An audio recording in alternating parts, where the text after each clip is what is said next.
Right. So welcome to the 23rd episode of the How to Build a Black Nation with Power podcast. This podcast is about understanding and bringing together the many pieces of our empowerment and freedom puzzle under one unified umbrella as much as possible to ensure we don't become a permanent underclass in a country and in several other countries that was built on the backs of our ancestors. Taking into consideration what our people have done and what so many are currently doing, our empowerment and freedom march is most certainly not starting at square one. My name is Unati Makiwane. I'm the founder of the Black Gold Nation.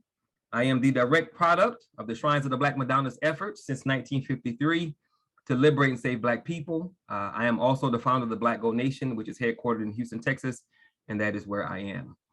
This podcast is titled How to Build a Black Nation with Power because we want our people to understand that we believe that's possible. We believe that anything we want, we can absolutely have if we're ready, willing, and able to go after it because no one is going to give it to us. We believe to build a Black nation with power, we need three things. One, a strong foundation by which we can build upon. And the Black Gold Nation is based on the Shrines of the Black Madonna, which started in 1953 out of Detroit, Michigan. That's our foundation. You got to have spirituality, which means we have to understand what that is, and we have to be connected to a higher power and one another. That's the second thing. And the third thing is that we absolutely must have leadership that knows what it's doing in all the critical areas where we are behind. And surprise, surprise, we are behind in everything. So if we don't have a strong foundation, if we don't have a spiritual connection, and if we don't have the right leadership, we're not building anything. I don't care how good it sounds. I don't care how much sense it makes. I don't care how logical it is. Without those three things, if we get it off the ground, it most certainly will not last. So two of those areas in leadership that we want to focus on today, well, actually one, because both of you guys are in mental health. The other person isn't here, so we're going to focus on just mental health, which kind of makes my job a little easier. So today's guests are Dr. Unati. Wait a minute, let me try. Is it Makiwane? Makiwane? Yes. I said that right? Yes, you did well, brother. Cool. All right. She is a candidate for our mental health division. And this one is very hard. Sanford McMurray. Okay, cool. And he's also a candidate for mental health as well. So before we get into the questions, I want to say thank you to both of you for being here. Because again, no one knows this, but 24 hours ago, you did not know me. And you still don't, but I'm hoping over time you come to realize that brother is okay. So the fact that you are here from a Facebook post, and we went back and forth a few times as you guys answered, okay, now what is this really about? What are you trying to do? Apparently I said something right because you're here. And I believe that anything we want, we can have. I think everything our people need, our people have, we just don't know it because we're not connected, we're not organized, and we don't talk to each other. We have a tendency to look outside of our own groups, our own people, our own village, our own tribe for answers and solutions, not realizing that everything we need could be right next door if you just went over and talked to your neighbor.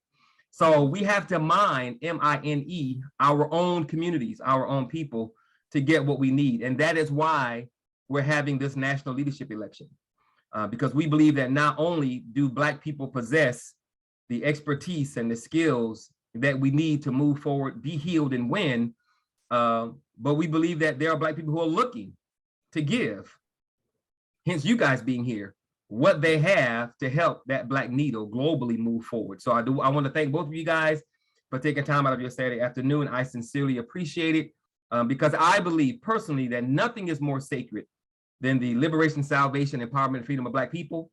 But I know that I can't bring that into being by myself. So I need other Black folk to help me make that happen. So I'm very, very, very happy and thankful that you guys are here. So I want to thank you from the bottom of my heart. So let's hear a little bit from both of you. Sorry, Brother Sanford, sisters always go first in my world.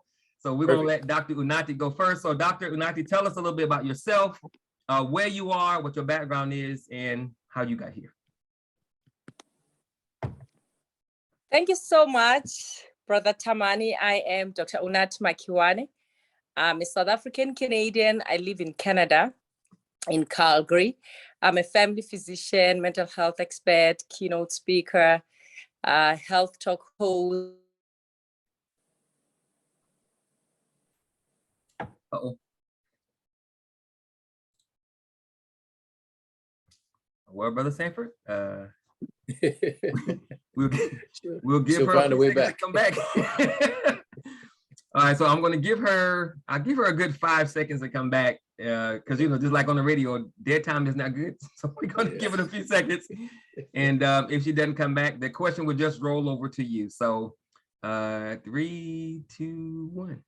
All right, Brother Sanford, tell us a little bit about yourself, about your background and why you are here. Thank you. Appreciate you having me here. Sanford McMurray, originally born in St. Louis, Missouri, and then been in the entertainment industry for a long time. That's what got me to see the world and travel to see the world. I was also a competitive athlete in the world of competitive cheerleading. But what happened is I noticed that a lot of people that I coached, a lot of people that I worked with had mental health issues, but people weren't calling it that. They just calling them kooky, crazy, different. And I knew that there was more. I felt there was more. And so I'm an intuitive person. I really go off my intuition. So in studying things like adverse childhood experiences, things like trauma, things like depression and suicide, which, by the way, I was on the verge of suicide myself just 7 years ago. So I had to do something to help me shift what was going on for me in my mental health. And what I started to do was I started to study my family history, Black history, world history, and I started going to therapy. And that helped me to see that there was nothing wrong specifically with me, but my past, my environment, what I needed, a connection with people of color, people that wanted to have similar conversations, people that understood my struggles, and I didn't have to explain what that struggle was. They just got it.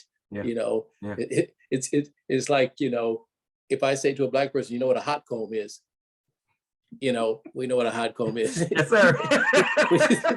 That's right. You know, I don't have to explain that. You're So right. then we can dive right into the conversation of what's going on. So, like I said, I studied adverse childhood experience. I studied trauma. I studied counseling, and all those things were good. But to me, the majority of people still don't understand and would never go to therapy because it's just too out there. So I wanted to approach it from a more holistic perspective and use what I learned in my entertainment career and in my competitive cheerleading career to bring people to the floor with the foundation of movement, with the foundation of creativity. And then we could dive into talking about what's going on for them. Because the top 3 things that really impact people most are anxiety, depression, and suicidal ideology. And so those are 3 very powerful areas that people refuse to talk about. You know, it's that old adage, you know, we don't talk about stuff outside the family, we keep it in the family. That's right. We go to the church. You know, to me, church is good, but church is they'll say things like God is good, trust in God. Okay, that's still very subjective and it's very wide. Very out there, narrow, very nebulous. Very exactly. That's exactly it. And I tell people who say, well, you know, I believe in God and I trust God. I said, hey, I believe there's a higher power too. Don't get me wrong. That's right. But what are you saying exactly? What's going on in your world? What is truly going on? What mask are you hiding behind? Yes, sir. Where's the pain in your kids? Where's the pain in yourself? Where's the pain in your marriage? Where's the pain at your job?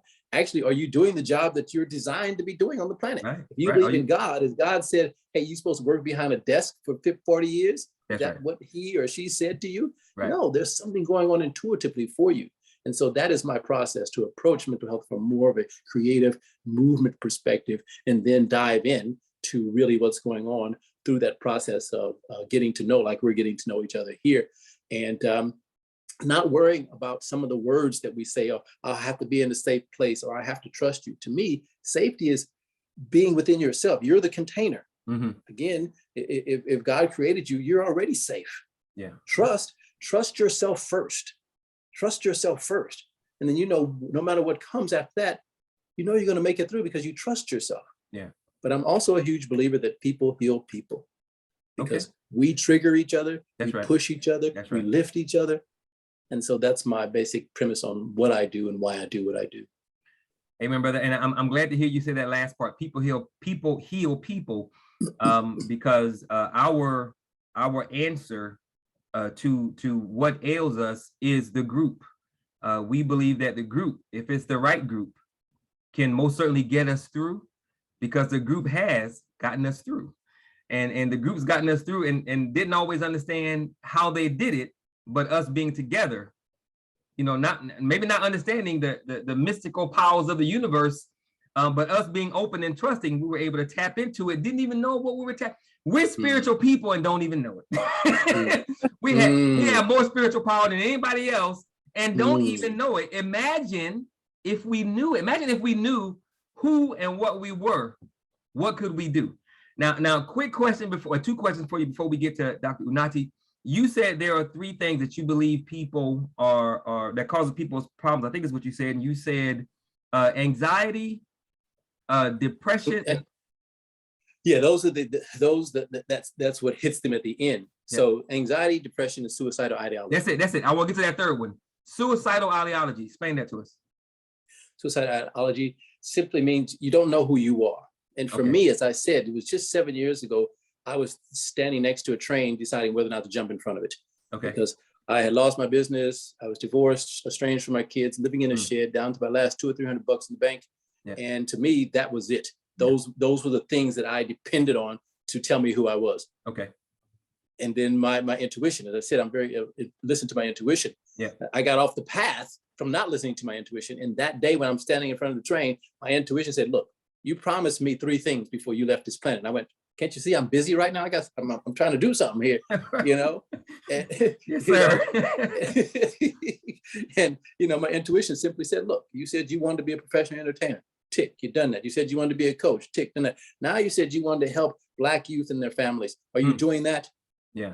Said, oh, you got a good point there. Yeah. You know, and yeah, so that really shifted things for me. Yes, sir. And lastly, you are in, and I don't think you mentioned this, you're in Brisbane, Australia, yes? Brisbane, Australia, yes. How does a brother get from St. Louis to Australia? Well, again, Australia was someplace that I wanted to see, just like Africa. I want to see it, and it's been sitting in my head for so long. And so I went from working on cruise ships, which was my last gig before I came out here. Met my former wife then. She was an Australian girl. We came out and we did the whole life. You know, she had a business, I had a business, had kids. But the marriage just didn't work because there was a lot of cultural things that we did not discuss. There were a lot of values we did not discuss, a lot of internal trauma we did not discuss because we were never taught to discuss those things. Right. Now, what I want to do is teach our kids and families who are struggling to talk about those things, those values, those principles, those things that really interest us, those things that we're called to do on this planet. Yeah. And it is a part of our mission, brother, to not only do that, but do that with the understanding that we absolutely must help our children learn at a very early age what their purpose is. What were you born to do? And like you said, it could be, but it's probably not sitting behind a desk for eight hours a day, working for somebody else, doing something that you absolutely hate. But to do that, we had to redefine life, and we had to understand what those purposes are so that we can move forward. So thank you very much, brother, for sharing. I appreciate it. All right, Dr. Unati, we're gonna try this again. If your connection continues to give us issues, we're going to know that you are dropping too much knowledge and somebody does not want you to share it. Right. I don't know what happened there. I'm so sorry about that. It's okay. Go ahead and give us your intro. Awesome. So I was saying I'm Dr. Unati Makiwane. I'm a family doctor. I'm South African Canadian. I live in Canada. I'm practicing here in private practice. Other than that, I'm also I do keynote speaking on issues. Actually, it's interesting that Sanford, we kind of do similar work. My focus is mental health and how childhood trauma affects us, not only just mentally and also physically, which we're going to talk about here. And then, of course, I do a lot of coaching in schools, in immigration, because I'm an immigrant. And of course, I'm a mom to 2 kind, beautiful kids. And specifically in the last 2.5 years, I've been focusing on boy children because I have a son, and mental health in men, because I find that we are forgetting men. And I think we are carried away by the patriarchy, the global patriarchy, but we struggling with men who are homeless, men who are committing suicide. Who is mostly homeless? It's men. Who commit suicide? It's mostly men. So we need to see the bigger picture. And basically my focus has been that. It's been interesting when COVID hit. I started this amazing group where I meet with global community of men. And interestingly, I attracted a lot of C-executive level men who came and shared their vulnerable stories. Many of them, they shared that they've never shared it with their spouses or with their parents. They felt safe to do that. So I'm actually on a mission to normalize mental health and also to show the people, our people, not only just our Black race, to show people that there's a huge link between adverse childhood experiences, as Sanford mentioned, and actually chronic medical conditions and mental health disorders. Okay, quick question for you. You said that we are forgetting our men. Why do you think we are doing that? Why do you think so many of our men are seemingly falling through the cracks? Why do you think that is? So many things. Cultural is huge. Cultural reasons. I'll talk about Black race. Mental health is something new. And I think somehow George Floyd's story actually, which blew out, and it was a global story, Yep. right? Yep. So it kind of brought everyone to our knees, really. We went inward. Men started actually going inward, and also COVID-19, people had time now to look at their childhood stories, to look at their pain. So that's the big factor, culture and just the patriarchy, the patriarchy. And, when I was in South Africa, I thought, actually, when I think back, I've practiced in Canada now for 12 years. In South Africa, I was around 6 years or so. And I can count probably up to less than 10 male patients I saw with mental health coming in diagnosed, right? Other than people who had maybe schizophrenia, like acute psychotic conditions, but depression, anxiety, no ways. But you know what was interesting? In South Africa, I'm South African, we know this. South Africa actually, on the scale, it's actually the second country that commits suicide. So there's mental health issues there. Wow. South Africa is one of the highest consumers of alcohol. There's mental health there, right? So people numb these issues. So that's basically the key thing. There's culture. There's also how lack of knowledge, really. People are not aware. Yep. And also the fact that we have normalized the fact that we think that mental health issues are for Caucasians. You look at also other races in Canada. It's a diverse country. When you look at the Arabic community, the East Indians, they also have the same struggles as Black people. People don't talk about these issues. And also, I want to mention this, coming from South Africa, where our culture, and I'm pretty sure it's no different from the Black African American. We are an extended family culture, basically cultured. So what it means, before there's an issue that goes out of proportion, you probably would have talked to your uncle, to your aunt. So that's another thing that has protected us. But then unfortunately, we were never given an opportunity to really dig into our intergenerational trauma. Because in this case, there's the effect of slavery. In South Africa, I'm the product of apartheid. So this is a global thing, but really we were never taught to actually explore and dig deeper and heal from this trauma. Right. Amen. And that's one of the things that makes our existence so important, and what we're willing to do so important. Because if someone doesn't take the time to say to our people, stop, take a minute, breathe, and let's talk. So many things could be dealt with properly, healthily, safely, if we just took time to breathe and talk.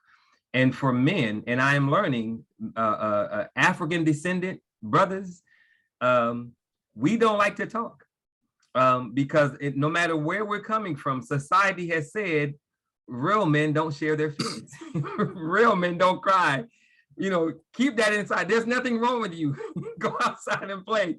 We have serious issues because we've been raised to believe that it's not okay to cry. It's not okay to vent, and that's a problem.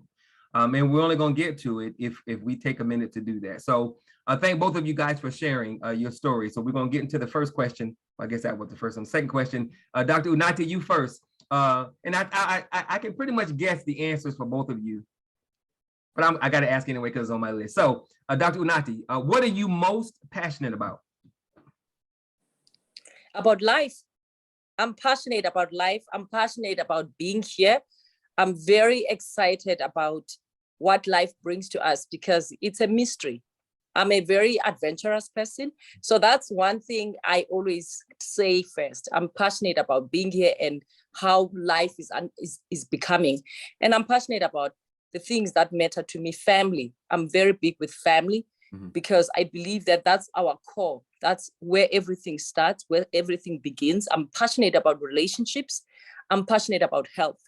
You know, I'm passionate about also spirituality, our core, you know, our core, our existence. So those are the things that I'm passionate about. And of course, just passionate about talking about difficult conversations and also making people comfortable to be vulnerable and also knowing that we are the same. It doesn't matter what socioeconomic status you from or you belong to. I have met people from all walks of life, and the basic need we all want is to be heard, to be loved, and to be seen. Right. So I'm passionate about those issues that people don't really think that,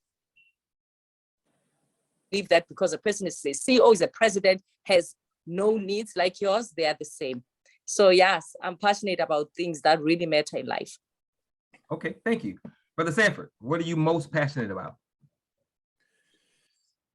Our youth and families. Really, at the end of the day, our youth, they say our youth are our future, but I believe that we as adults are the future. We're teaching our youth about what's coming in the future. That's right. Because if we don't heal, then they won't heal. They'll just carry the same things. And then as far as families, when I say families, I don't just mean the Black family. I mean anyone that's in a family. You know, if you can't, and I say this to white people, I say this to Black people. If you cannot discuss race in your family, you will never have any true conversation in your family. That's right. You will never have any true conversation because it's so tense. It's so, the points of view is so different. So if you could talk about race, racism, anti-racism, whatever you want to call it, then you'll be able to talk about sex, you'll be able to talk about mental health, you'll be able to talk about politics, all those things that, of course, we've been told not to talk about in the house. Don't talk about money, don't talk about politics, don't talk about sex, don't talk about religion. Why not? Because they know that once people start thinking, they start feeling within, man, we're similar. We just have a few points of difference, and that's all right. So youth and family are very important to me. And then within my business, we have three catchphrases, three words that we use: courage, collaboration, and intention. You know, the courage to have the tough conversations, the courage to follow your passion and your dream, the collaboration, like you say, we can't do it alone. Right. And in our culture today, it says, yes, you must be independent, must be a strong, independent woman, and don't trust anybody. As a man, you got to be, you know, stoic. It's all propaganda to me to keep us separate. And then, of course, with the intention, if you're starting something, what's the picture you see? What do you see? Okay, don't just start it, because it's easy to start stuff. It's harder to finish it and to do the tough stuff that comes along with it. So that's what I'm passionate about. Amen. And it's interesting, brother, all the things that we don't want to talk about are the areas of our lives where we have the most difficulty. And that's interesting. Okay, brother Sanford, next question is for you. What has happened in your life that led you to the point by which you are okay and open to being leadership for Black people in mental health? Well, I guess the biggest thing is that I've always connected with people. Okay. You know, even at school, you know, you had titles at school. You know, you had the pothead, you had the jocks, you had the smart people, you had the theater people. You know, and you know, I never judged any of those people. I was just interested in their life. Sure. I was like at grade school, I was like this 12, 13-year-old kid asking kids, hey, what are you doing with your life? What's your goals? What's your purpose? And they were like, this kid is weird. Yeah, that was my conversation. You know, I was that kid when everybody else was wearing bell bottoms, I was wearing straight leg pants. I was that kid. Yeah. You know what I'm saying? And so I've always been super passionate about people being curious about their lives. Okay. And wondering, is that the direction you want to go? And then there's this wonderful book is called The Five Regrets of the Dying. It's by an author named Bonnie Weir. Okay. And she worked with people in palliative care for many years. And she wanted to find out what were their biggest regrets. And, she put the 5 things together. And it's a fascinating read.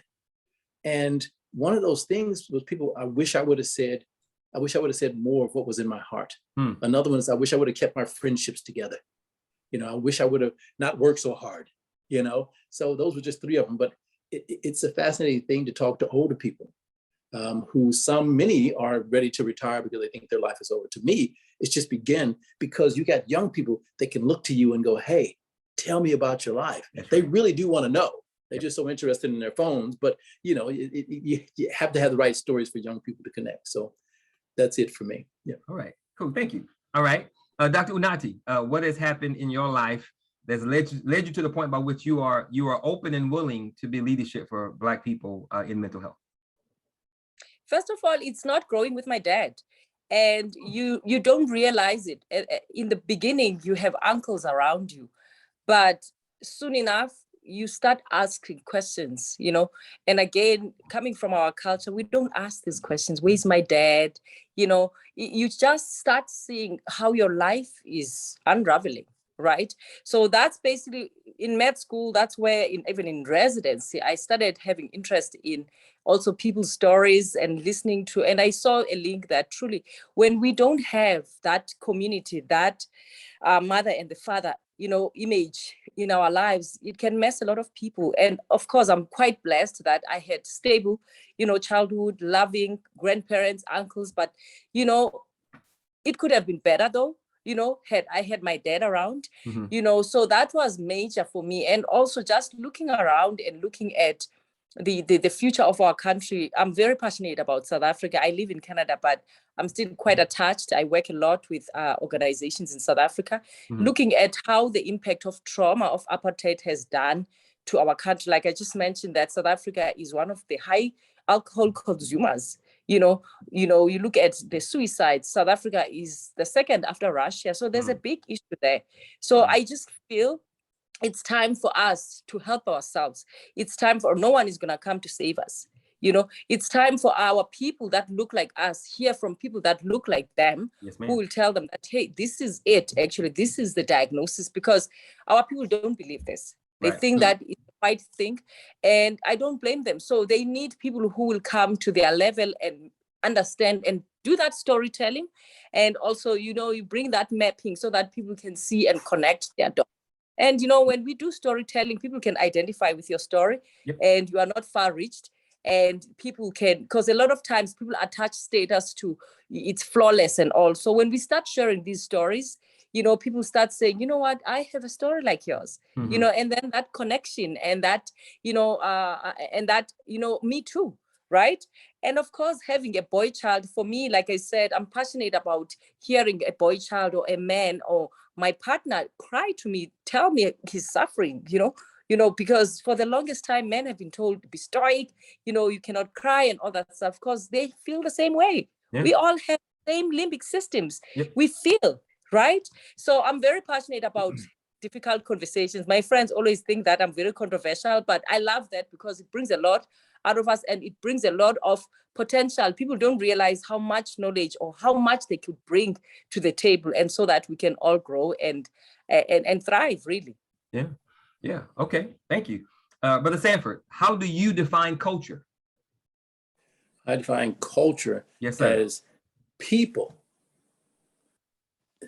people being vulnerable, being honest. Okay. And staying in the room. And staying in the room. That's Staying hard. In the room, stay in the room. Yeah.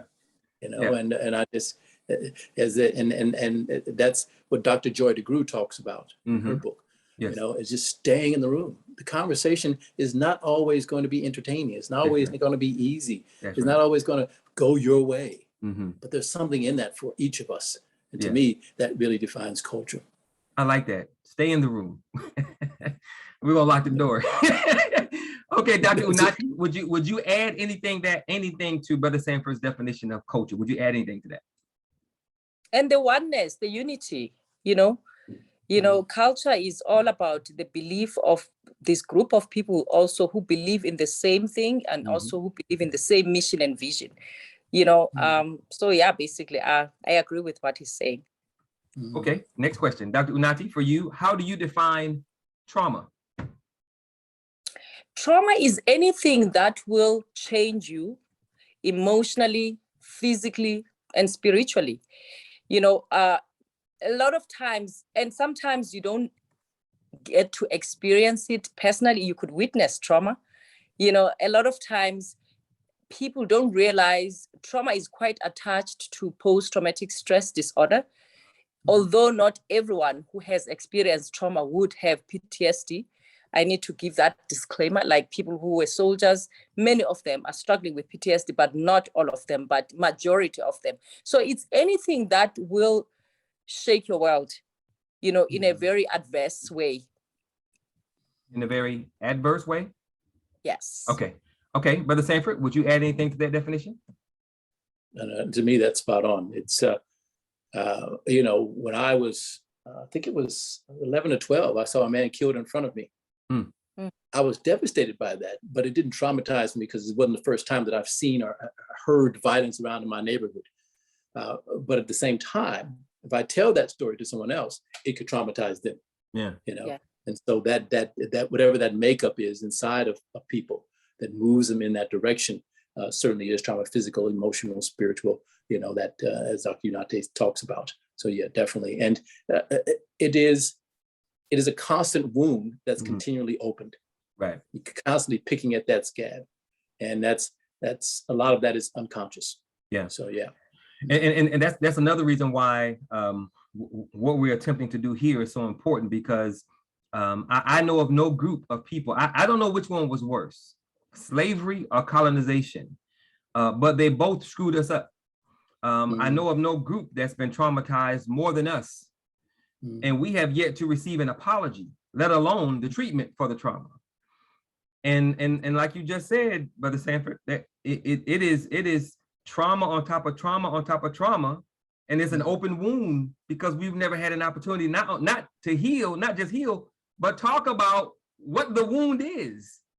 And if we don't take time to, again, find the people who know what they're doing so we can have these conversations and stay in the room, then we'll always have to deal with open wounds and we'll never be able to move forward and really be who and what we're supposed to be. And if the trauma is continually heaped upon us, I have a presentation that I'm going to send. I think Brother Sanford has already seen it. And if you haven't seen it, Dr. Unati, you will. But I have an introduction presentation about the Black-owned nation and what we're trying to do. And one of the slides in the presentation is a bunch of bullet points that talks about some of the major things that have happened to African Americans here in America.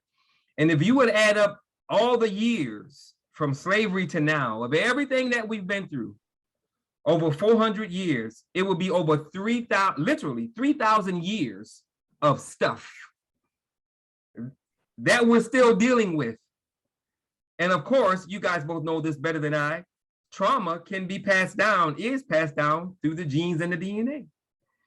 So yes, if we're constantly traumatized and there's never a moment to heal and to breathe and to think and to talk, then of course it's going to affect us. And what blows my mind, by all accounts, when you think about what we've been through here, Africa, the diaspora, we really should be crazy and out of our minds. We should be running around like some crazy people in the insane asylum. But we're still here, and a lot of us are still operating, obviously, at a very high level, which means to me, we're some very strong people. We are very unique and special people because a lot of melanated groups that came into contact with Europeans and Caucasians are not here, wiped out. When Europeans got to the shores of North America, there were over 500 Native American nations, 500. You'd be hard pressed to find a healthy 2, wiped out. So I take the fact that we're here and I wear that as a badge of honor and pride because we're here. We came out of the fire, right? We didn't come out of it whole. We didn't come out of it unburnt or unscathed or unbroken because we are most certainly a broken people, but we're here. And the fact that we're on this call means that a lot of us can still give back. And we're trying to find those who are ready, willing, and able to give back, because if we don't find people to give back, like Brother Sanford said, the children aren't gonna have a future because the adults won't be able to give it because we too broke. So we gotta find a way to work through all of that so that we can move forward. So anyway, off my soapbox. Next question is for you, Brother Sanford. I'm passionate, I apologize. I love it, I love it. Sometimes I forget that I'm the host. Okay. So, all right, Brother Sanford, how much do you think our history in this country, as relates to the global system of what we call capitalistic white supremacy racism, how much do you think this system has played a role in our trauma? That question is for you, Brother Sanford.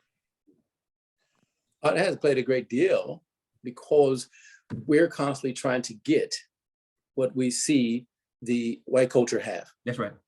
We're trying to get it their way. We can't get it their way. The system is not set up for us that way. The system, that's a system, and it's working beautifully the way they set it up. Right. Yeah, it is not broken. Our system. That's right. No, it is not broken.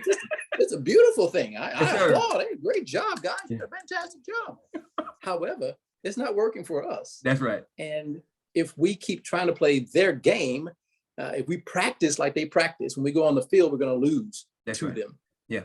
Okay. And so our practice has to be different. And that's the main thing with what I do with my mental wealth is health practice. I call it a practice. It's not a program.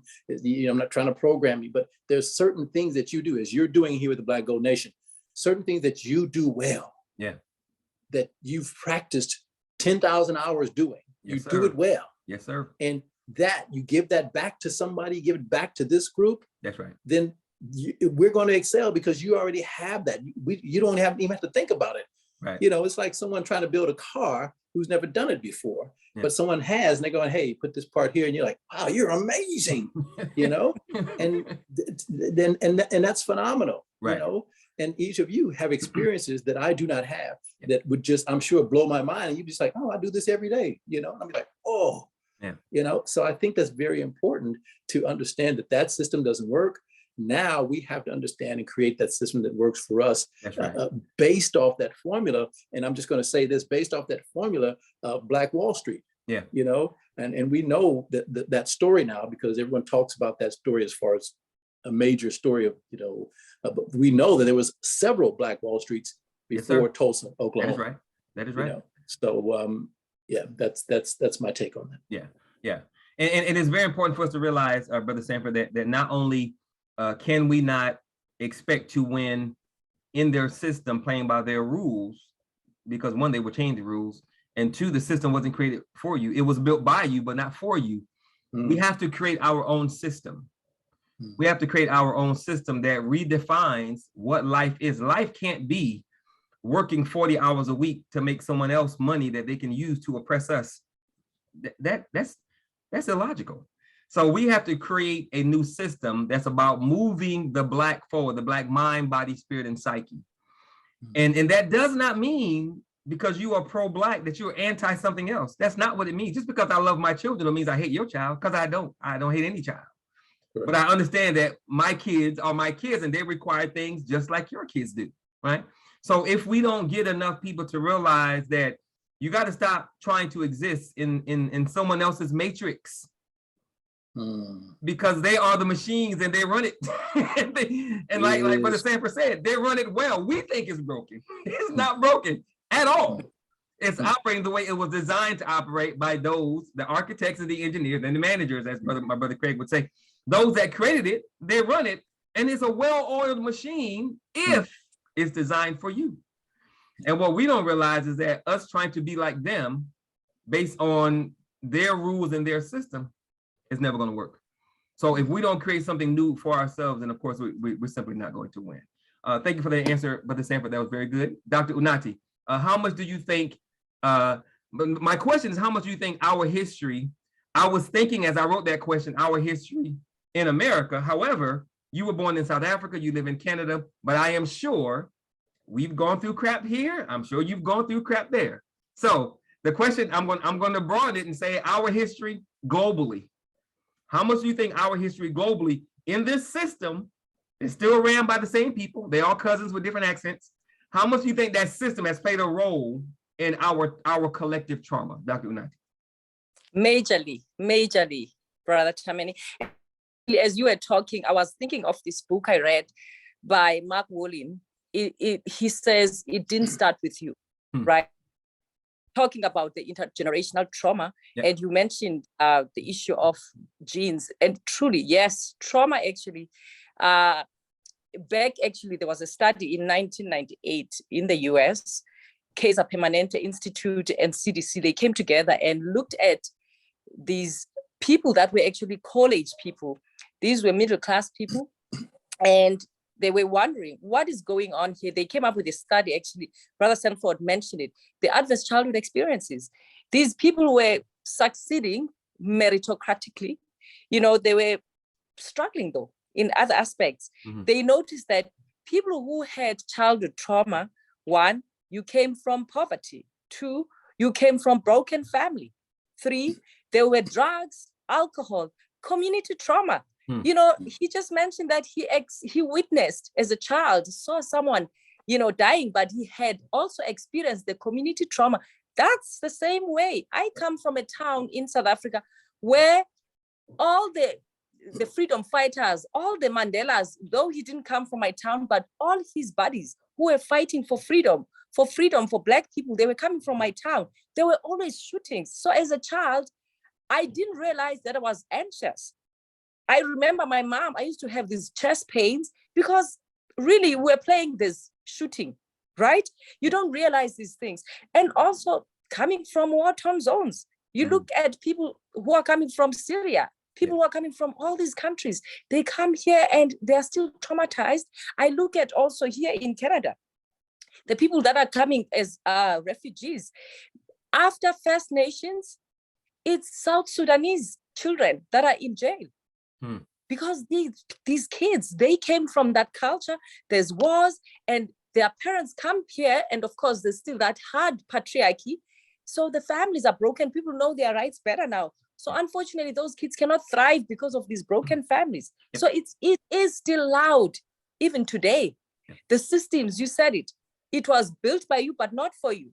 The economic power, who has it? So all these things, they're affecting us. And health-wise, as a physician, you look at also in the United States, who is dying more? It's your Black women. That's right. You don't trust the system because 1, you don't want to trust to even be on the studies. And then what happens? You become guinea pigs. We all know now that you cannot just use one medicine for all genes, for all DNAs, but you don't get to be on those studies. And then what you get what you get because you don't trust the system. So unfortunately, these adverse childhood experiences, when people scored more than 6, they had high risk of developing depression, anxieties, diabetes, COPDs, obesity. We are actually careful now, even saying that you are eating a lot. We know now from that experience of trauma from your childhood, you had this giant elephant in your house who is in the form of your uncle or your mother or your dad, who constantly fights with the other. There's always chaos. So your stress hormones go up, your adrenaline, your cortisol. You look at who has high blood pressure mostly in the US, it's Black people. They have high blood pressure, like hypertension. They have diabetes, right? There's more drug abuse in that. So this is all trauma. It's still here. So until we come and have these conversations, until the system, we Black people go to schools and encourage our children, because like Brother Sanford said, we are here now. What are we going to teach our kids? We need more psychologists, African focused, because we are all Africans here, right? African oriented psychology, right? Those are the people that will understand who you are. They will understand your history and understand your core values and what you have lost along the way. We need our own doctors, right? We need, it's just amazing. I get excited when I see a Black patient coming in, but then again, we still need to do all this education in our communities. Our people, they are not trained to talk about these things. They are scared. How many people die unfairly today because of cancer? People hide these breast lumps, right? So there's so much that we need to do as a community. Yeah. I remember reading an article. Thank you for that answer, Dr. Unati.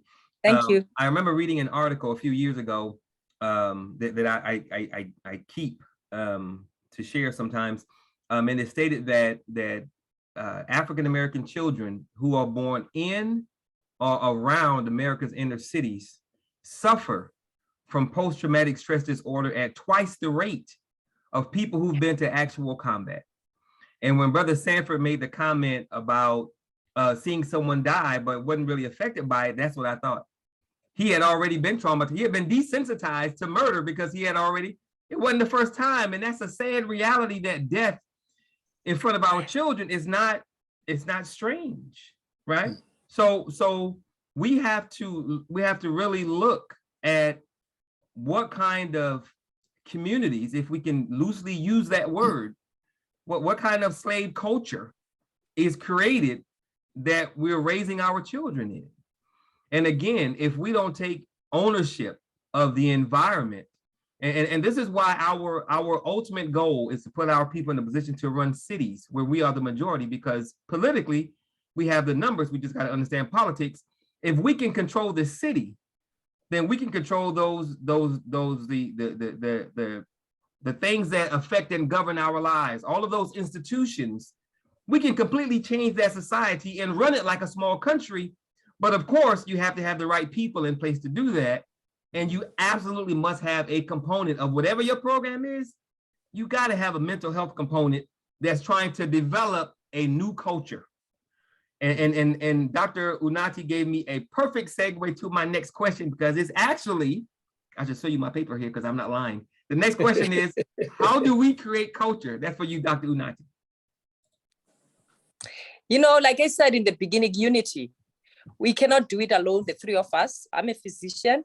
Sanford is a youth coach. He's helping people to change their, is about transformation, right? I don't know your background, Brother Taman, but we need all these people together. When we create culture, we create a vision. So mental health, yes, it's part of that. We need to bring finance people, right? We need to bring legal people who understand. So it's a whole team, really. And we have these right minds in the Black community. There's great minds in the Black community, but we need to find them. Amen. That's why we're having this election. For that very reason. Okay, Brother Sanford, would you like to add anything to how we create culture? Yeah, I just want to backtrack just for a second, if I could. Sure.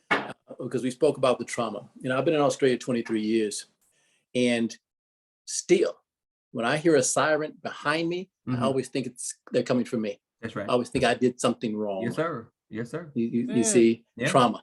Yeah. Okay. Yeah. So I just wanted to mention that. Yeah. But yes. Amen.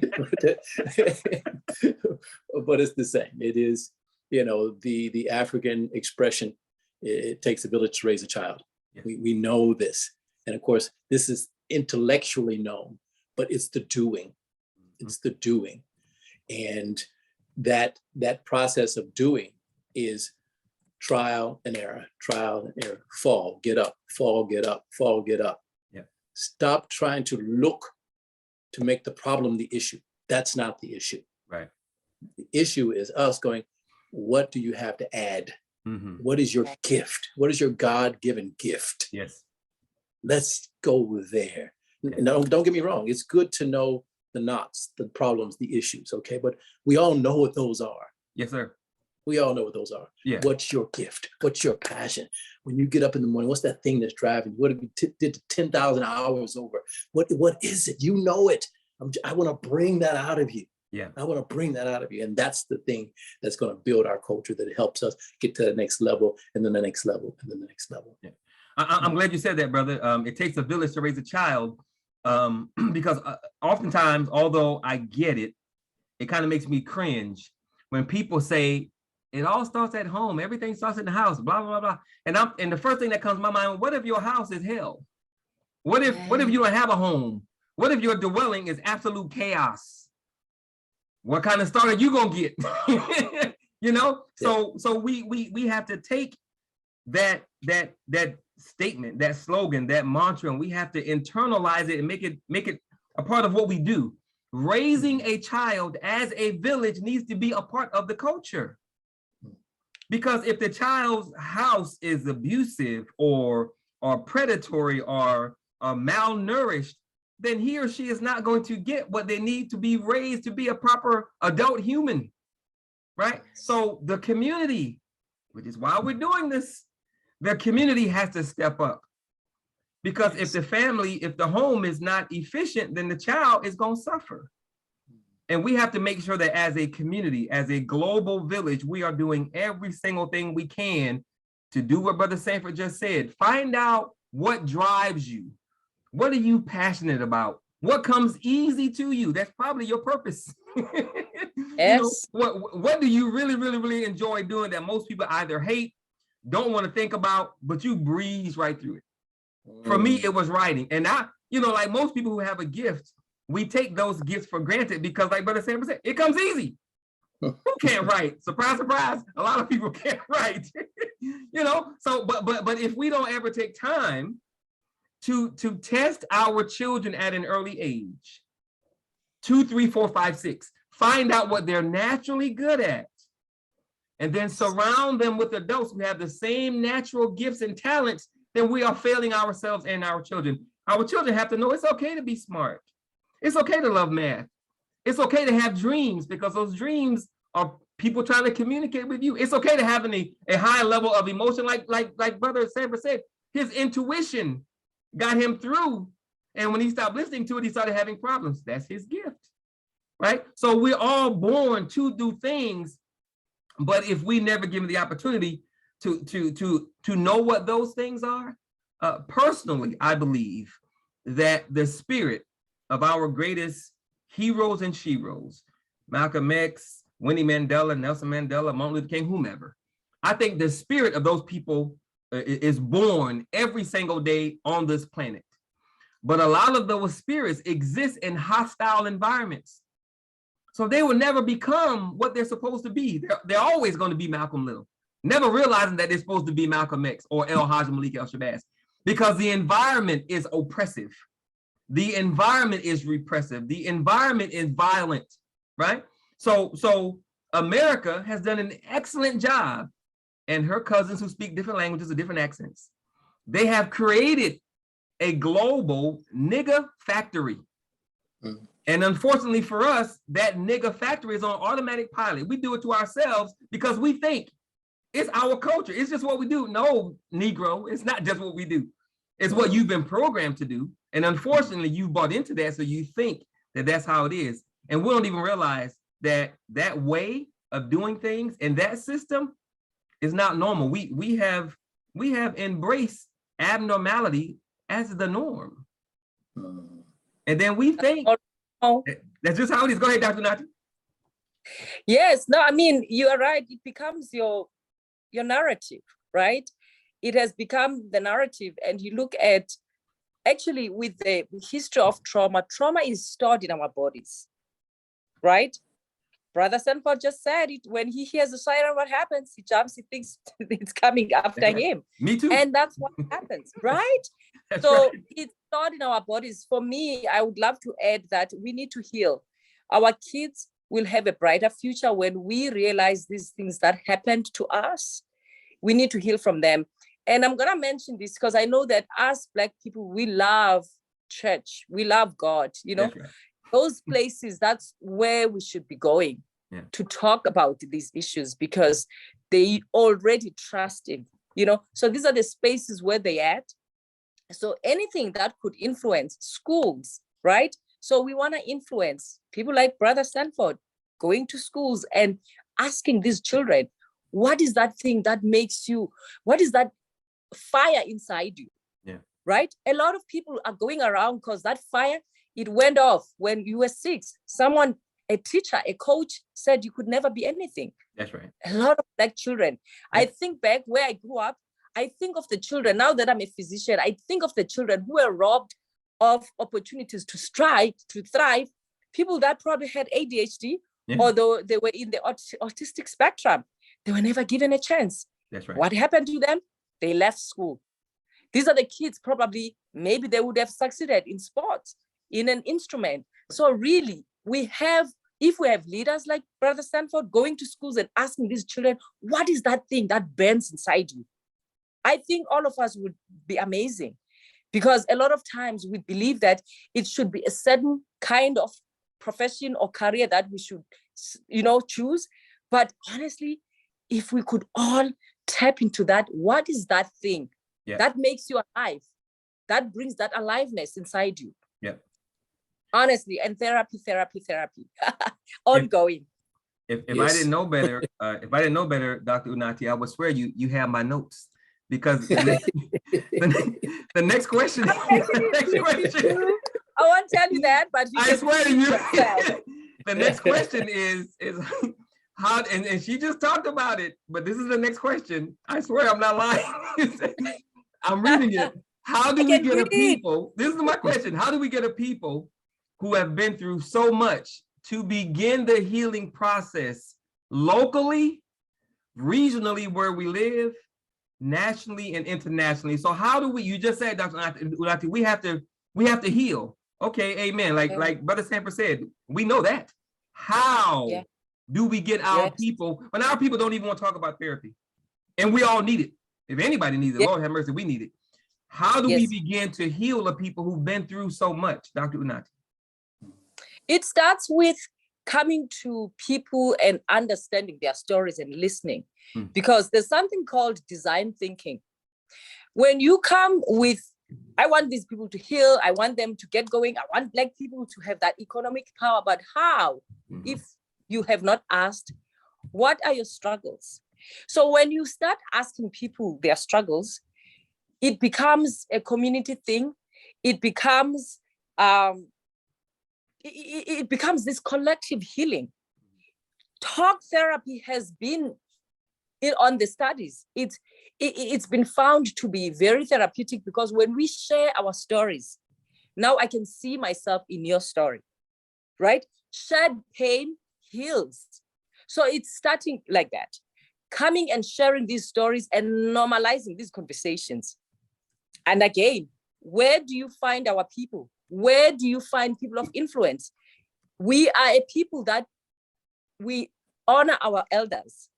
Find those spaces where there's those people that you can influence, but also be mindful of the language you're gonna use, the approach you're gonna use. Come to people's levels. The biggest problem we have, a lot of times people are bringing their agenda. Come with the agenda oriented to the design thinking. When we start having, and the consistency, brother, we have to be consistent in these things, right? And bringing other professionals. We have our psychologists, we have our psychiatrists, we have our family physicians. When we start sharing these ACEs, these adverse childhood experiences, it becomes a bingo. People start looking at themselves. Yes, I have high blood pressure. Yes, I have diabetes. Yes, I am obese. Yes, I am drinking a lot more. And then when you start teaching them, it didn't start with you. That's right. This is generational. Once we start telling these stories like that, honestly, people are like, wow, I didn't know. So it's listening to their stories first. And it's interesting when you talked about the people having agendas and people just, I just want Black people to get better, blah, blah, blah. I started this in 2017 after I wrote my book. And when I talk to people now, they're like, you're still working on that? And I'm like, this takes time. So you expect 400 years of trauma to be over by one person trying to do something, or a few people trying to do something in 5 or 6 years. So we have no concept of what we're dealing with, what's happened to us, and how to get through. And people, our monthly membership fee is $5. People start paying it, but then they stop. And I say, well, why did you stop? We still need your support. It's taking too long. we want century-old problems over in a few days. Transformative. We know what. That's why we need coaches to help us with the mindset transformation. That is right. It is a journey. You are transforming, and actually, as you are doing this, you don't even realize that you're gonna actually empower your child who's watching your consistency. That's right. That's right. Right? That in the sense of discipline. It might not benefit directly if you don't think it does, but your children. Yeah. And that's our focus, really. And the children are always watching, for sure. Absolutely. For sure. Okay, Brother Sanford, is there anything you would like to add to that process? How do we begin the healing process for our people? Anything you would like to add to that?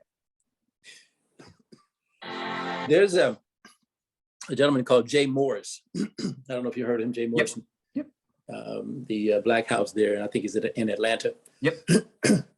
But he goes out to the street corners and does financial literacy on street corners. He goes out and talks to people. He sets it up, and he goes out there. It's like spruiking, you know, it's like a village crier from medieval days.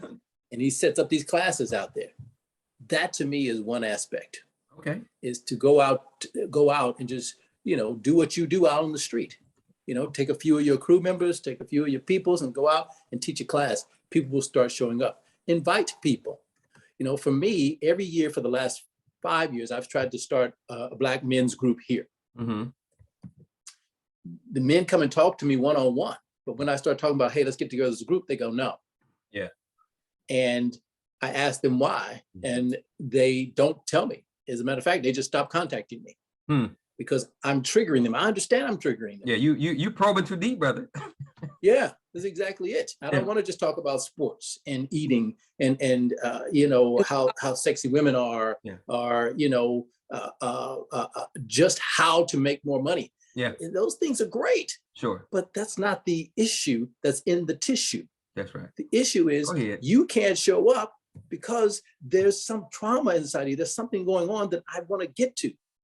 As Dr. Unati said, you know, there's lots of drinking, there's lots of drugs, there's lots of addiction.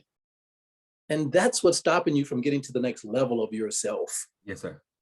So I think going out and doing things like that, doing things like this, inviting people so they can see the variety of people that we're here with. Yeah. Doctors, authors, athletes, dentists, therapists. They'd be like, wow, you know, they're just like me. That is right. Wow, you know, but I think because, you know, I'm not Muhammad Ali, or I'm not Les Brown, people go, oh, he's just Sanford. Yeah. But they don't understand. Muhammad Ali started where I started. Les Brown started where I started. That's right. We all started someplace. That's right. And yeah, Muhammad Ali will probably never come, you know, he's passed now. But Les Brown's not going to come to your house and go, hey, I'm Les Brown. But we're here at your door going, hey, we're here, let's talk. That's right. So yeah, that to me is very important, to go out and do it, to invite people to these sorts of things, and then stay consistent. As you said, you've been doing 2017, you started to think, you said, consistency. Right, right. And you know, it's unfortunate, brother, that we don't know who and what we are. We think that we're hitting on all cylinders. We don't even know the layers of ourselves, because we're pushing back against things that we're uncomfortable with.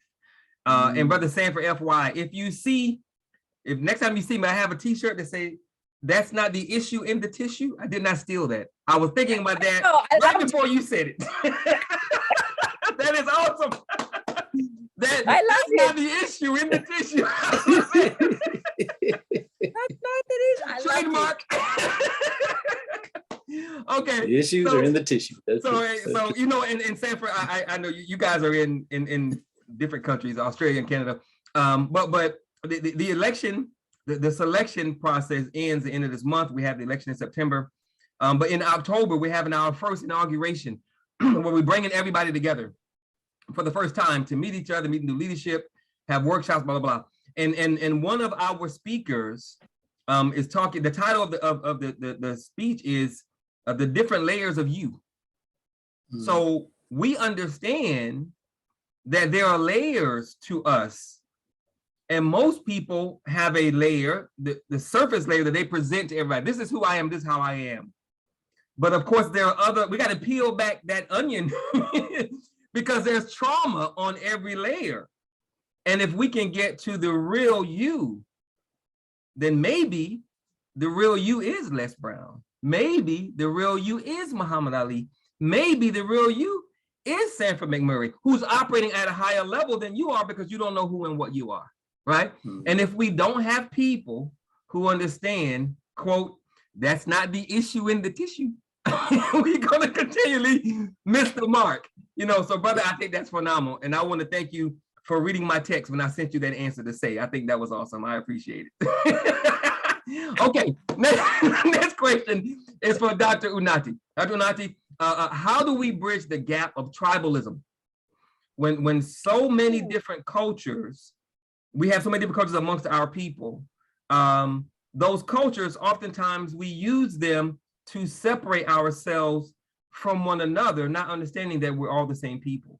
It's okay to have pride in your culture, your background, your tribe, your practices, your beliefs. That's okay. But when you use that to be against your brother and or your sister, not understanding for you in the same boat we are, that's a problem. So how do we get beyond the gap of tribalism, Dr. Unati? I wish I had an answer or a straightforward answer, because it's so rampant in my country. You know, it's huge. And I think honestly, it's the showing love. You know, when we show kindness and fairness and honest leaders, because to be honest, that tribalism, it comes from a place of hunger for power a lot of times. You know, you want to be better than the other tribe, you know, you think that you're better than, you know. So I think for me, it's the leaders, the people that are leading. If we have servant leaders, people who practice that servant leadership, to see people as they are, irrespective of which tribe you belong to, the honest people, if we have such leaders, because like I said, people, we are amazing that way. We look up to our leaders. It's like parents. Our children watch us. They're not going to do what we say to them. They will do what we're doing. So it starts with the leaders you're going to choose, right? And also taking, actually strategically getting all these leaders from all these so-called tribes, and also, you know, showing that oneness, that this could be done. We are one. We are striving for the same mission. So it starts with the leadership. What elements, what discussions we have as leaders, because if we are uncouth ourselves, we cannot expect people below us to improve. That's right. So it's the leadership, brother. I kind of laugh when you said, you know, our children, they look up to us right around age of 11 or 12, 13 maybe, then all of a sudden we don't know nothing. They got new heroes and heroes. That's crazy.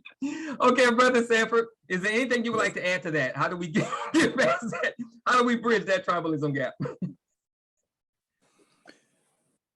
Now, I'm a huge proponent for leaders. And to me, leaders, whether they've been chosen or whether they think they're a leader, they know there's something in there. They know there's something in there. But for me, that tribalism, and you know, I just did a post on my Instagram, Mental Wealth is Health, about when I first came to Australia. Yes, I experienced racism, but I've also been taught racism. You know, I've been taught white people are a certain way, Asian people are a certain way, African people are a certain way. I've been taught that, not just in my own home, but at school. That institution, school, is good. It really indoctrinates us very, very good. Yes, sir. You know, if you graduate from school and you follow all the rules, they got you. You're a good student because you got A's, you got B's. Sure. Yeah, good student. You know, but that's not who you really are. Right. And so for me, I like to look a little bit deeper. If you're triggered by something, there you go. That's what you need to start with. Yes. If you're an Aboriginal person and I'm African American, whatever they want to call me, whatever tag they want to give me, and I say to them, look, I don't understand, you know, why you play that didgeridoo, and they get upset about that now we can start having a conversation. Right. You see what I'm saying? Yeah. Well, I don't know why you're always talking about racism. Okay, now we can start a conversation. Well, you know, I just want to make lots of money. I just want to take care of. Okay, now we can have a conversation. Why is that your main focus? You know, start with the things that trigger us. That's where the conversations begin. To me, that's how we break down tribalism, to respect each other's tribe in the group, but also to have an understanding, a curiosity is key to growth. That's my take on that. Okay, amen, brother. Next question is for you. How do we get? And I'm going to reword the question just a bit to fit what you just said, along the same lines, but just tweaked. because it was about the children. How do we get our children to not be affected by those tribalistic things? How do we get to the point where our children aren't triggered because there's no trauma? That's a tough one again. That's a tough one. Yeah. Because from the day you're born, as I once heard, from the day you're born into a pain body. From the day you're born. Okay. You know, you come out, you got bright lights, you got people trying to talk to you in some language you have no idea what the heck they talking about. That's right. Telling you, okay, now breathe. Or, hey, slapping your butt. Yeah, slap your butt. You know, you're already in pain. Abuse. Yeah, that's exactly it. Yeah. Exactly it. So again, I think in that process, I feel in that process is like being in your mom's arms when they put you in your mom's arms and you feel that calmness. Okay. When you hear dad's voice, you know, I know that voice. Wow, that's amazing. I love that voice. I think that has to be consistent from day dot. And the other part about that is that community, which all of us are talking about. Okay. Who are your aunts and your uncles? Who are your who are your mom and dad's best friends? You know, who are really close colleagues at work? Because I think we try to separate all these areas of our life and try to keep our kids from seeing how we work, which I think they should see us at work. Sure. Personally. Yep. They should see how we play. They should see how we argue. They should see how we disagree. But all these people that are directly in that inner circle should be a part of that child's life from day dot. Yes, give mom that time to stay connected to the child. Give mom time to not work when she doesn't need to. But dad also needs that time with the child. The brother and sister also need the time with the child. Yeah. The community needs the time with their child. You know, when I'm in a house, and you guys may know this, you know, when I go into a house, you know, and I go in and people go, oh, my child is sleeping. Everyone be quiet. I'm like, no, talk. Bad idea. They need to know. Bad idea. There's something happening, but you can still rest in that happening. That's right. Or you can come out and be a part of the happening. Yeah. You know what I'm saying? Yes. So to me, yeah, you know. Brother Sanford, you need to move to Africa. You are so African. You know, it's just so beautiful listening to you. Honestly, we are one. Yes. I appreciate you. So yeah, that's to me that inner circle. You know, There's three parts to the circle. There's that inner circle that needs to be a part of that child's life from the very beginning. Amen. That's how I look at it. Okay, Dr. Unati, how do we get our children to the point by which they're never triggered because there's no trauma? It's healing from up, down. I need to heal. I need to stay connected to them. I need to identify what happened to me so that I don't get activated. Actually, I am loving the activated word now, not triggered, because people are getting triggered by the word trigger. You know, so fast, right? So when I identify what activates me, I need to heal. It's like an onion, like you said. I need to keep peeling these parts of me that need healing.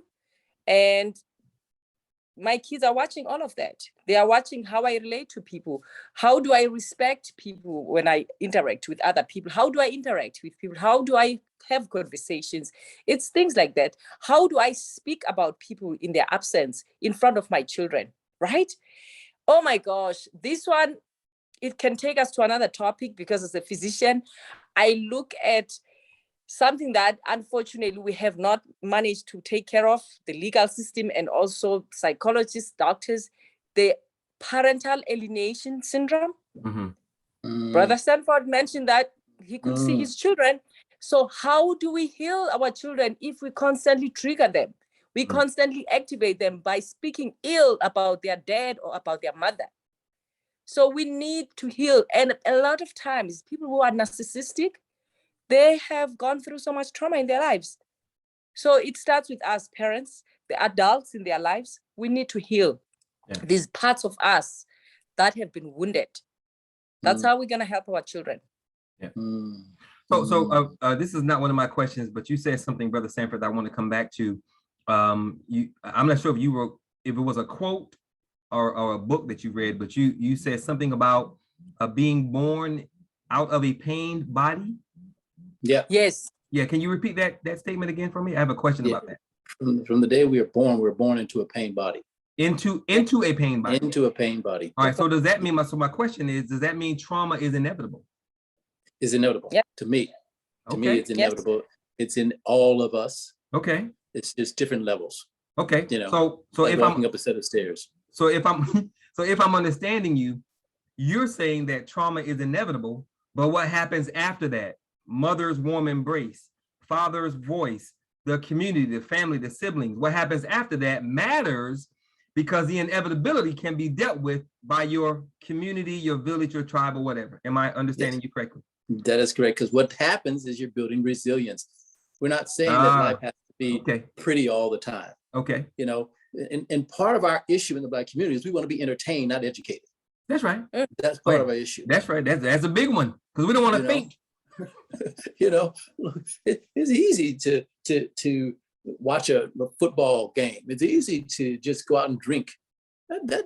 Again, it's the ease of it that should be excitable, but is that getting me to the next level of where I want to be as a parent, as a doctor, as a lawyer, as a writer? You know, you're a writer. Your ideas don't just go, okay, today I got an idea, I'm just gonna write it down. Some days you like hitting the wall going, what am I gonna, you're trying to find a way to get that light to come on again. That's right. And so whatever systems you use, whatever things you practice to get yourself in that place again. Yeah. And Dr. Unati, you know, you went to school. I don't know how many years you went to school, but you didn't always want to go every day. You know, I love working out. I'm passionate. My partner knows I work out at the drop of a dime, but I don't always want to work out. Yeah. It's hard. Yes, sir. But that's where the resilience is. That's where the resilience. Oh, okay. My mom is holding me. Okay, it doesn't matter if there's a thunderstorm happening, boom, boom, boom, outside, but she's holding me.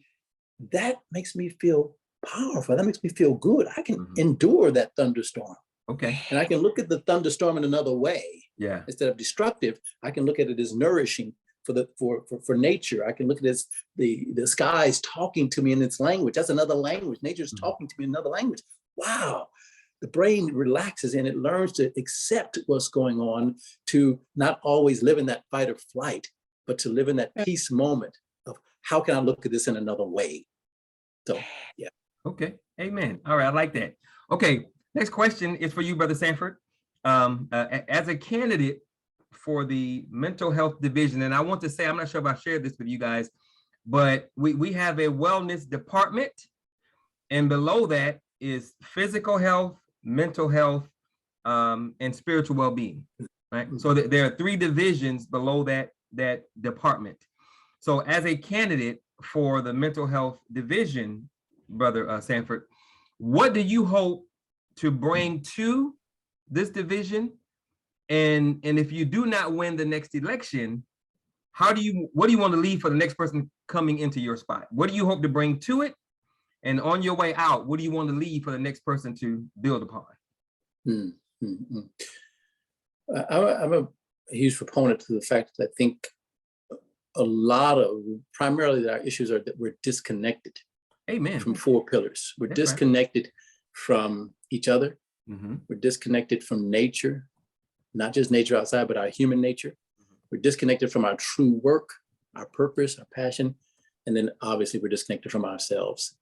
So I want to bring that to helping us reconnect through those areas in which you just spoke about, what I call the 4 pillars of health: physical, mental, emotional, and spiritual health, which is the foundation. And then use that creative aspect, the performing arts, the writing, the dancing, those areas, to help people really center themselves and then talk about and reconnect them to those 4 areas of themselves, nature, their true work, and to other people.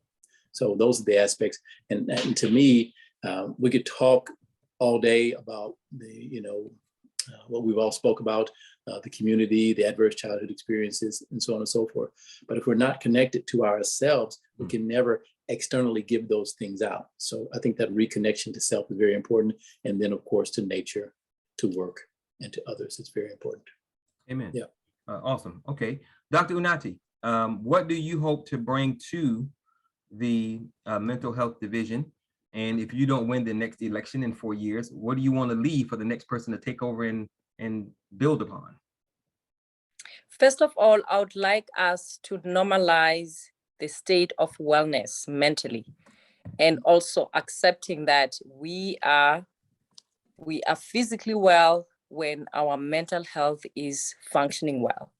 So it's something that I would love to bring that trust back, in our people. I would love to see our people screening, normalizing screenings, and also normalizing going for therapy just, not reactively. I would like to hear my Black people say, I went to see my therapist, not because it's like when we go to a dentist, we go there not because we have dental caries, we're going for cleaning there. Yep. So for our spiritual and our mental cleansing, I would love to see that. I would love to see longevity in our community. Okay. I would love to see the gap. At this point, we have a huge gap between life and death in terms of our people are dying young, people are dying early. I would love to see the next generation living to the 80s, to the 90s. So it means that the education and the consistency and speaking to our people, the gift of knowing that we have resilient bodies. Let's keep them alive. Let's keep them healthy, because we can heal our bodies. How do we heal our bodies? Our mental health, our state of being. How do we reduce the stress levels? When we are well mentally, physically, we reduce the chances of developing all these chronic diseases we mentioned. Yep. So first of all, bringing that trust for people to understand that health is mental, physical, and that wellness is a constant. Yeah. Amen. Okay, good. Next question is for you, Dr. Well, it's for both of you, but Dr. Unati, you go first. So the Black Gold Nation's national leadership selection process ends this month. Then we have the election, and then we go from there. So ideally, Dr. Unati, if you were to win the election, you're going to have a cabinet, of which Brother Sanford is most certainly going to be one of those persons. A cabinet of 5 to 7 people who speak your mental health language. They understand where you're coming from. They have a similar background. They want to help.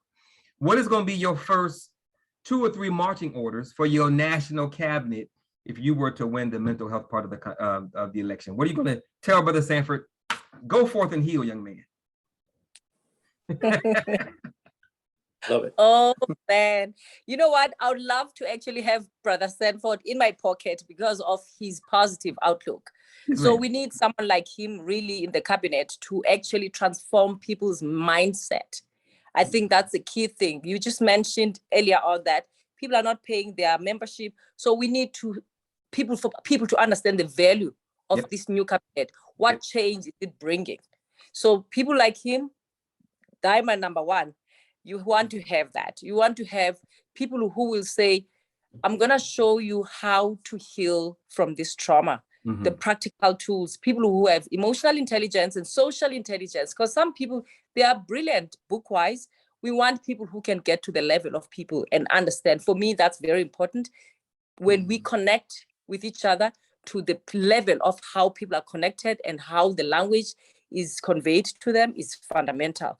And we need skills. I need people who have the skill and basically the expertise in what they are doing, who know what they are doing. I was quite impressed when you were asking, how many years do you have in this? So I think for you, you are quite particular about, you want people who know what they are doing. Yep. Yep. And I do that, Dr. Unati, because I understand that no one person can do this stuff. It's too much for one person to do.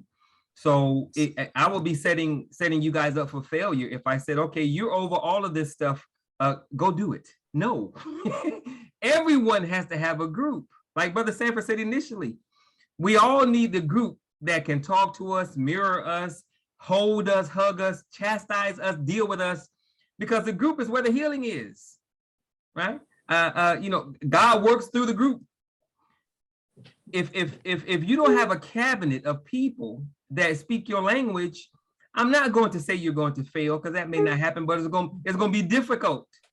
So I try to give everybody a team to work with. That's why I am aggressive in finding 5 to 7 candidates for every area, because I know whomever wins, you're going to need help.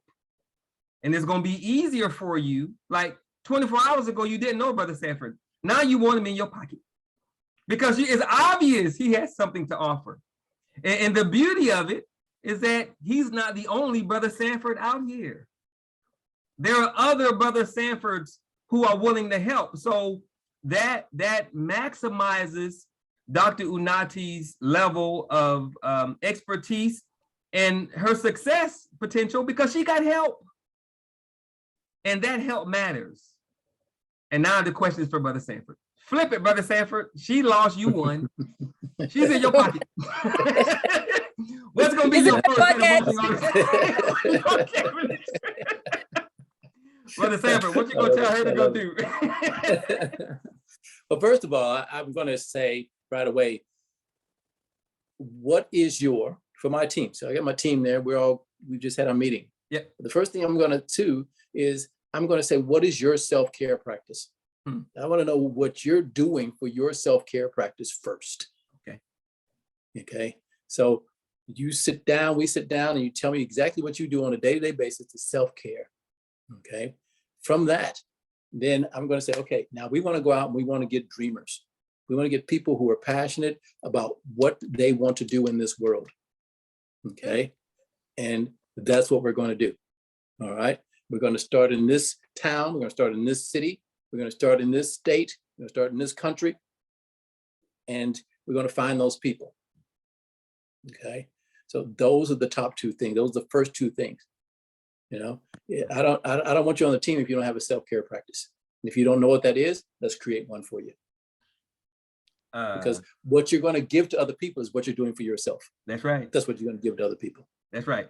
Brother, that answer is phenomenal, because the next question is, I'm thinking you and Dr. Unati in cahoots with the IT group, because somebody can see, is there a camera in here? The next question is a part of what you just said, brother. The next question is, okay, so after the inauguration in October, everybody goes back to their respective cities. January 2023, we hit the ground running.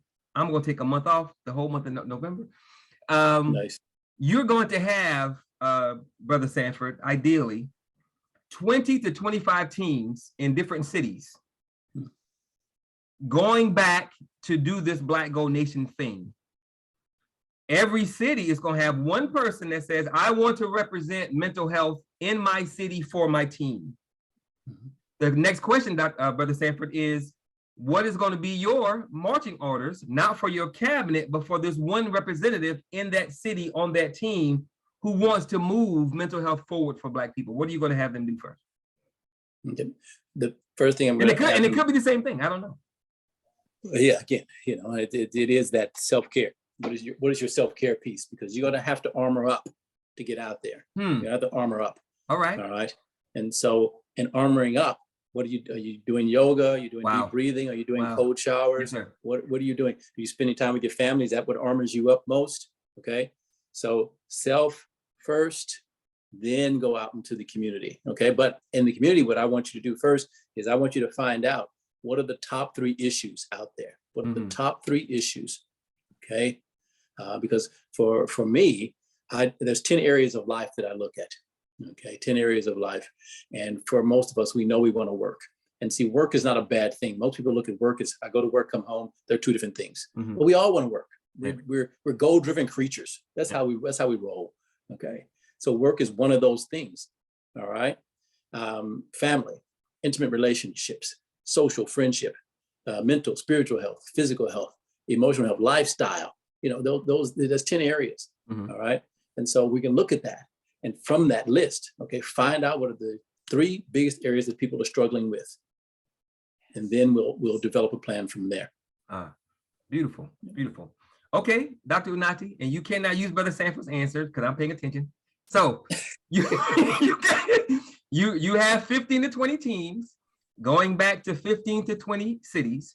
One person says on every team, I want to take Dr. Unati's message and mission to Black people everywhere. I don't know what to do. So what are going to be the first few things you have them do to start moving mental health forward in their respective city, Dr. Unati? You know what? A lot of times in South Africa, we have utilized our community people. Sometimes people believe that you have to be trained, like you need a degree.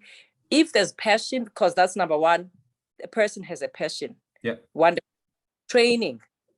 We have to train and see these people's values. What do you value? Brother Sanford said it. What are your values? What is core for you? What is core to you? What are the most important things in life? So that's number one. I need people who are passionate about, sometimes people, they dream and they want to be part of this, but I want to see, are you a grounded person? What is your value about relationships? Your mental health, right? What is your opinion about mental health? Are you one of those people that think it doesn't exist, right? So one, passion is okay, but what are your beliefs around this topic? What are your relationships like? I'm not saying I'm going to dig into your relationships, but I need to see your overview, understanding of the value of relationships, the value of self-care, mental health, and basically the use of the substances. What do you think about those things? So training. A lot of times people, they are scared of doing mental health work, but honestly, like I said, it starts with understanding. Brother Sanford said it. What are the key needs of this community? Yeah. What do they want? What are they struggling with? Many people in the US, they are fatherless. Then it means we need to get coaches. We need to get those people in the community to be the fathers of these kids. There you go. I was told that in the US, many Black children are diagnosed with ADHD. It's because these children are needing attention. So they are overly diagnosed. And sometimes they could be diagnosed because of the risk of developing ADHD because of coming from these backgrounds. Yeah. Wow. Right? So training and also understanding my expertise is quite important to me, and bringing the right people to help us train these people that are passionate about this vision. Okay. Amen. Okay, Dr. Unati, the next question is for you. And we only have 3 questions left. So you guys are doing so well. And Dr. Unati, you cannot say because Brother Sanford will be in my pocket. You can't use that answer. So this question is, why should someone vote for you? Why should someone vote for you, Dr. Unati? That's the next question. Because I'm passionate about people. I'm passionate about honesty. I'm passionate about consistency. I'm passionate about digging those yucky things that I feel when we start talking about those things, we heal. Those things that people have gotten used to pushing them under the table. I'm passionate about bringing them, and I have a gift of bringing those non-judgmental conversations, and people heal. Like I said in the beginning, I have met men I've never met before who start sharing their stories. They've just met me, and they start sharing their stories and they refer each other to me. Then there's something I'm doing right. I've had people coming into my practice and say, I just loved the aura just coming into your rooms, right? So I'm good with that. So I'm good with people. I'm good with non-judgment. I'm good with bring yourself as you are. And then we're going to nurture that. It's okay. You don't have to be perfect. You're okay as you are. And you're going to find the more things about yourself that truly, like you said, maybe you have a Les Brown inside. You don't even realize that until we hear those parts of you. So I'm good with that. I have a very compassionate gift when it comes to dealing with people. Okay. Amen. All right, Brother Sanford, same question. Why should someone vote for you? Dr. Unati, you got my vote. You're in. You too.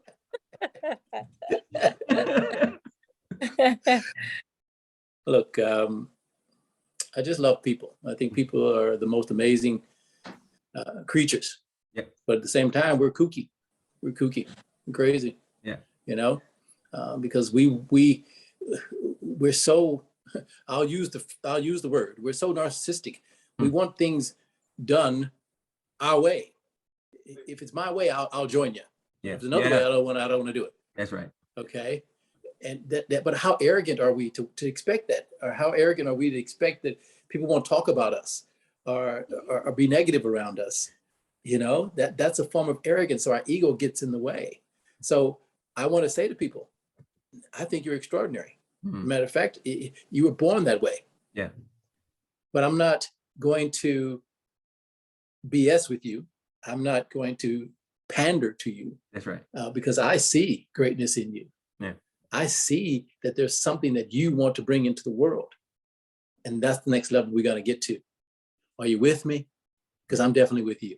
That's my thing, you know. And yeah, people will come to me and tell their story. They'll talk to me because I show interest in them. Right. I'll go into a grocery store, you know, what do you have, like 2 minutes when you're checking out, you know? And I'll say, hey, what's going on for you today? Have you done anything nice for yourself today? And they actually stop and think. Because I'm not just going, hey, how are you? Yeah, have a good day. Bye-bye. I really want to know. And I say, you got 2 minutes. Tell me what's going on for you. Yeah, we ain't doing nothing else but sitting here. We're not going anywhere. That's it. You know? Okay. And yeah, so I show up for people. I meet them where they are, but I don't let them stay there because I can see their greatness. Okay. All right. Yeah. So when I ask that question, people they give me a pretty quick answer, but the next question, people have to think about it a little bit because they're not expecting it. Brother Sanford, why should someone not vote for you? Well, they shouldn't vote for me if they don't want to be challenged. Touche, They shouldn't vote for me if they don't want to know their true self and to know my true self. If they don't want to see my vulnerability, they don't want to see my frailties, if they don't want to see my mistakes, don't vote for me. Yeah. Because I'm flawed and I'm good with that. Yeah. Because maybe you can teach me something that I don't know yet. But you got to allow me to be flawed. That's right. You got to allow me to make mistakes. Yeah. You know, I'm not interested in half doing anything anymore. You know, with my current partner, you know, I didn't waste any time. I said, I want to go out with you. Are you interested? She said, give me a month. I gave her like 28 days. And then I called her. I said, are we doing this or not? Thumbs up. I'm all in. Yeah. I'm all in. And if the person's not going 100 with me, then I know we're not meant to be. But if they're going 100 and I'm going 100, they're going 100, then hey, there's the foundation for growth. Okay. So don't vote for me if you don't want to grow. Don't vote for me if you don't want to be challenged. Don't vote for me if you don't want to see my flaws and my mistakes. Amen. Amen. Dr. Unati, surprise, surprise, your turn. Again, I'm gonna say, Sanford, did you read my mind? Cheater. I'll tell you this. In the beginning, people like you and I make bad friends. You know, a lot of times people don't want to hear the truth. And I'm so grateful that as people evolve in the knowing themselves and in their healing, I've got friends that have come back to me and said, thank you. You know, you had challenged me. So I'm with you there. And I'm a person that is a very straightforward person. I love talking my truth and I want to hear your truth. And I want to see how we can come together and heal. So truly, if you cannot stand that, don't vote for me. If you cannot stand my truth and also honesty, I'm very loyal to my reputation. If to you doesn't matter, don't vote for me. I'm okay. Okay. All right. Last question. Dr. Unati, you first. So based on everything we've discussed here today, if you could only ensure that the people watching live, those who watch the recording, if they could only have one takeaway from everything we discussed today that they will have with them for the rest of their lives, you only get one, what would that one takeaway be that you would want them to have with them for the rest of their lives based on what we've discussed here today? Man, what makes you dance? What makes your heart dance? I would like people to go back to their 6-year-old, the vulnerable, the happy, you know, the fearless. I would love you, anyone who's watching, go back to that song because someone switched it off. That's it. Okay. Okay. That's it. Brother Sanford, same question for you. If you could ensure that based on what we've discussed here today, that people got one takeaway with them that they will have with them for the rest of their lives, those watching live, those watching the recording, one takeaway based on from what we've discussed here today, what would that one takeaway be? We are born into a pain body. And we're all going to be traumatized. But you have resilience, and that takes practice. Get around people that challenge you, get around people that love you, get around people that want you to be intentional about this life. Yes. That's it. Okay. All right, so I want to remind everyone why we are here, why we having this conversation, why we're doing what we're doing. We're trying to have leadership election where we are having a leadership election to find people who look like us, who know what they're doing in the critical areas of community building, nation building, and life.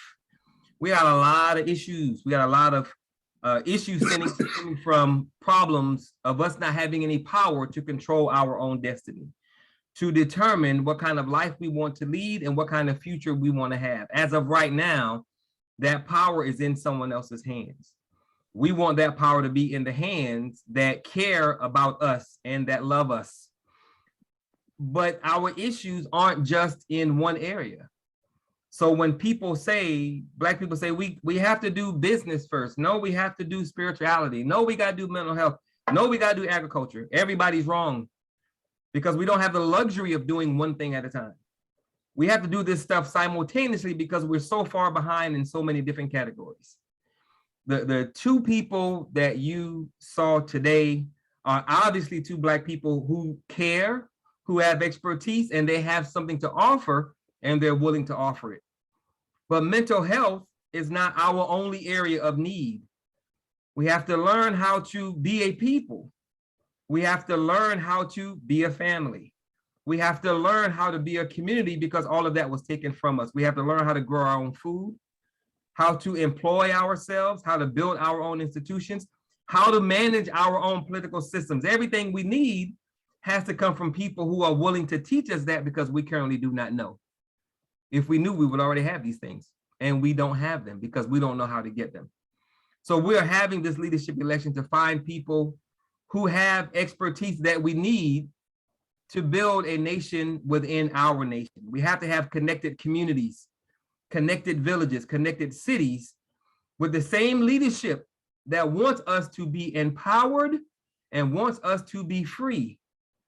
We cannot live under other people's systems designed for them, built by us, designed for them. Like Brother Sanford said initially, a lot of us think that the system is broken. It's not broken. It's designed the way it was meant to be by those that designed it. And they did not design it with us in mind. We got to design our own system. We have to get outside the matrix and go find Zion. We got to get outside the matrix and build Zion. We got to build our own Wakanda, because nobody's going to do it for us. Minus the flying ships. That would be nice, but we're not there yet. But we need our own spaces to do our own things. And we have the expertise to do it. Everything we need, we already have. We just don't know it because we're not connected, we're not organized, and we don't talk to each other. And that's what we want to fix with this Black Gold Nation national leadership election. Find people who have something to give back, find people who are willing to give back, and find people who have an undying love and commitment to our people. Because this race is not for the faint of heart. This is not a sprint. This is a marathon. And there's no guarantee that you're going to see the finish line, because this is work. We've gone through a lot of stuff, over hundreds of years of stuff. You might not see the results of the work you put in, but if you know that you're putting in righteous work, you got to know that the results at some point is going to be benefited by your children, your children's children, and every generation of Black child to follow. And to have that kind of commitment, that's a different kind of Black person. So here in this movement, we're like Chris Rock. We love Black people. We hate N-words. We don't need no new N-words. So we don't want to be a part of anybody's N-word creation factory. We want to create more Black people, because Black people will help us move forward and be free. So on that note, I want to thank both of you sincerely for being here, for being willing to share this screen with me and not knowing me for 24 hours and having some faith that I have good intentions. My mission is righteous and true, and I know I cannot do it by myself, which is why I reached out in the first place. So I like to end all of my interviews, all of my presentations with two things. Always remember that no one can do everything, but if everyone does something, everything will get done. And lastly, always remember, that nothing is more sacred than the liberation, the salvation, the empowerment, and the freedom of Black people. Because if Black people don't make it, you're not gonna make it, I'm not gonna make it, our children won't make it, and our families won't make it. Why? Because we're connected to the Black group. But if we put that group first, if we put the tribe first, if we become a nation people first, then the nation will thrive and everybody that's connected will be taken care of by that nation because we've made it so. So with that, again, thank you guys very much. I have deep love and respect for both of you, and I just met you people, but I feel it, and it's gonna be all right because we have everything we need. We just got to build upon it. So with that, God bless. Thank you very much. I will be in touch, and one of y'all should win. I'm voting for both of y'all because I can. Y'all have a good day. God bless. Thank you. Thank you. Thank you.